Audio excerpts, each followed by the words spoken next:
teman-teman semua, caranya gimana? Saya ingin menghadirkan kepada khalayak atau bahkan ingin mengusung solusi ini, memutus siklus kekerasan di rumah tangga. Setuju nggak?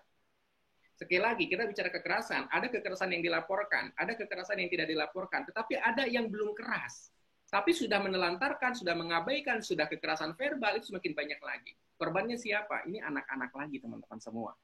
Nah, saya ingin mengajak Anda untuk terlibat dalam proyek ini, memutus siklus kekerasan di rumah tangga. Oke? Nah, goals-nya apa lagi? Memahami dan memenuhi kebutuhan emosi tiap anggota keluarga.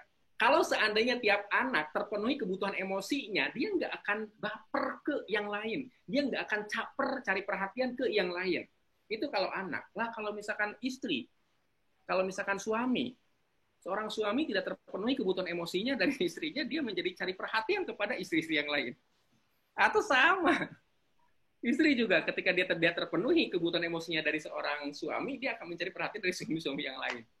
Dan mohon maaf, kasus-kasus sesama jenis, itu kan hakikatnya karena kebutuhan emosi tidak terpenuhi, teman-teman semua. Sehingga saya ingin menguatkan fondasi tiap keluarga, mereka cukup bahagia di dalam rumah. Sehingga tidak mencari kebahagiaan di luar rumah. Sekali lagi, saya ingin mengajak Anda untuk untuk ambil peran dalam proyek ini. Nah, ini adalah pengaduan kepada saya, teman-teman semua. Coach Sofyan, anak saya paling besar, usia 17 tahun, laki-laki. Ia terlihat pemurung, tidak percaya dan temperamen, dan dia mengakui kalau dia seperti mengalami gangguan jiwa, katanya.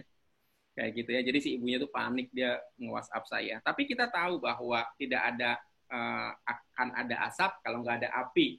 Oke, 17 tahun itu tidak dari bayi langsung tiba-tiba 17 tahun, tapi dari 1 tahun, 2 tahun, 3 tahun, 4 tahun, sampai 16, sampai 17. Dalam proses dari 1 tahun sampai ke katakanlah 16 tahun, itu ada proses yang luar biasa. Sampai di usia 17, dia mengatakan, aku sakit jiwa. Itu luar biasa banget. Itu tekanan dari orang tuanya cukup besar. Nah, ini kita ingin cegah, teman-teman semua. Oke, ini untung masih lapor, gitu kan. Nah, ketika kebutuhan emosi tidak terpenuhi, teman-teman semua, banyak kasus itu ada orang tua, ya baik ibu-ibu maupun bapak-bapak, melampiaskan kemarahannya dengan cara marah kepada anak.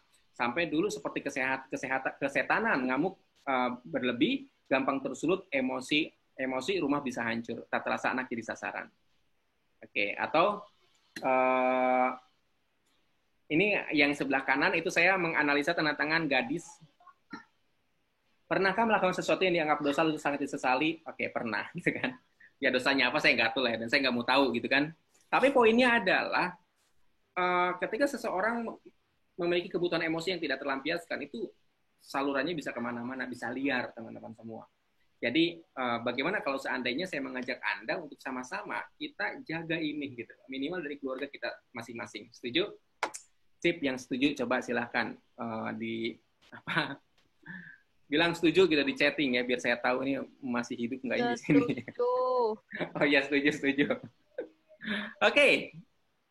Nah, apa dampaknya, teman-teman semua? Ini sudah otomatis, teman-teman. Ini sudah otomatis. Ketika siklus kekerasan di rumah tangga kita potong, kebutuhan emosi di tiap keluarga terpenuhi, maka akan masuk ke fase selanjutnya, menarik nafas semudah menarik rezeki. Itu udah otomatis, teman-teman semua. Udah otomatis. Siapa di antara Anda yang pengen bisa menarik nafas semudah menarik rezeki semudah menarik nafas? Ini sudah sering terjadi di keluarga-keluarga yang sudah kami benahi melalui program Enhance ini.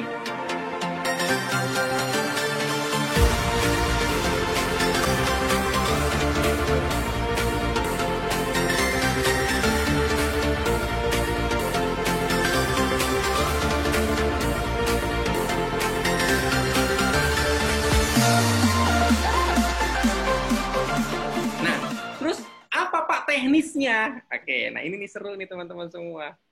Teknisnya ya, kita bicara teknisan. Bentar, saya ke bawah ini. Nah, teknisnya gini teman-teman semua. Saya punya Alfamart, ini ilustrasi aja ya, saya punya Alfamart. Tapi kemudian saya bilang, Pak, Bu, Alfamart saya agak sepi nih, bisa minta tolong nggak? Tolong dong teriakin kepada mereka supaya masuk ke toko saya. Cuma, Anda nggak usah teriak, ayo datang, nggak usah. Anda cukup bilang, Minuman gratis, siapa mau? Kurang lebih seperti itulah. Minuman gratis, siapa yang mau? Oke. Nah, jadi Anda tawarkan mereka minuman gratis. Ternyata katakanlah banyak yang mau. Oke. Nah, ternyata teman-teman semua ketika mereka yang mau, kan mereka masuk Alfamart. Anda bilang ke mereka, Anda bilang ke mereka bahwa, Bu, minuman gratisnya ada di dalam toko. Anda datang aja, ini kuponnya. Jadi Anda ambil minuman, kuponnya serahkan ke kasir. Oke, Anda pulang. Sesimpel itu. Ternyata mereka begitu masuk ke kasir, ambil minuman, mereka ambil yang lain juga. Nah, yang gratisnya kan cuma air, jadi yang lainnya bayar. Yang lainnya bayar. Nah, otomatis ada laba dong. Nah, laba ini kemudian saya bagikan kepada Anda. Oke, sesimpel itu. Sesimpel itu.